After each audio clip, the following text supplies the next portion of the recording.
Hi, I'm Felicia Tehizadeh, founder of MyMD Coach, where we help physicians like you create dynamic and supportive teams so that you can make more money, enjoy medicine, and finally have the practice and the life that you envision. Today I wanted to talk to you about an essential physician leadership skill, which is getting buy-in. When you're trying to implement something in your office, it's essential that you, as the physician, have the buy-in from your staff. If you don't have buy-in, you're going to be spending a lot of time implementing things for your office instead of doing what you do best, which is probably patient care. So why is this coming up? Well, I had a client who had a new machine presented to his office. He had an RF device that his office manager really wanted him to purchase. Now, he was kind of so-so on it. He wasn't really sure that he could afford to invest in that machine, and he wasn't really sure what the marketing plan was for how they were going to use it. And so he bought the machine. Kind of counterintuitive, right? Like normally if somebody has that many hesitations about something, it would seem normal for them to take more time and develop a plan. But that's not how my client works. He went forward and he bought the machine. Now, the problem was that when he was experiencing that hesitation about whether to move forward, he had shared that hesitation with a lot of people in his office. So when he actually purchased the machine, he didn't have a lot of buy-in from his staff about how they were going to use it or whether it was a good investment for the office. He found himself in the position of having to do a lot of backtracking, of really convincing people that this was the right move for the office and that this was the right machine to purchase. Well, I want to save you from having to do all of that work after the fact to convince people that your ideas are something that they should buy into. So how do you create buy-in? One thing is that when you've made a decision for your practice, be 100% confident in that decision.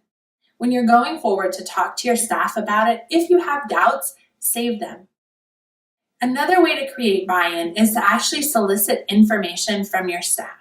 So say something like, I've decided to get this RF machine for the office, and I'm so excited about what it's going to bring to our practice. And I'd love to know how you think we can enhance the practice through use of this machine. When people generate their own ideas on something, they're just going to be a lot more bought into making them happen naturally, right? Like when we experience ownership over something, we want to make it happen. So ask questions and get advice and input from the people around you, the ones who are actually going to be doing a lot of the legwork to make the thing work. The third thing is that once you've decided on something, in order to get buy-in, be very supportive. So when the people in your office have given you their ideas, you've worked with them to figure out what the best plan forward is for the device, for instance, and you give it to them to implement, it's really useful to not micromanage how they're doing things. Now, I get a lot of pushback on this from physicians, and I get it, right? You're used to working in an environment where if you see somebody not doing something the right way, it could affect the outcome for the patient. And so you're used to giving them advice and telling them how they should do things.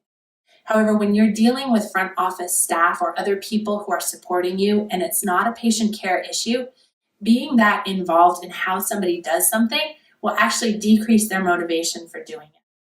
So if they're trying something, really be encouraging and curious about their initiative. So ask them questions like, oh, that's really awesome. What do you think about this is going to work? Or how do you envision this helping the office? What is it about this marketing plan that's interesting to you? That way you'll get more input from them and maybe you'll have a new perspective and understanding on things. So again, when you're trying to create buy-in from your staff on a path you've already decided on, it's really helpful to, number one, make sure that you're 100% confident and then show that confidence to your staff. Number two, solicit ideas from your staff about how they can help make the implementation happen.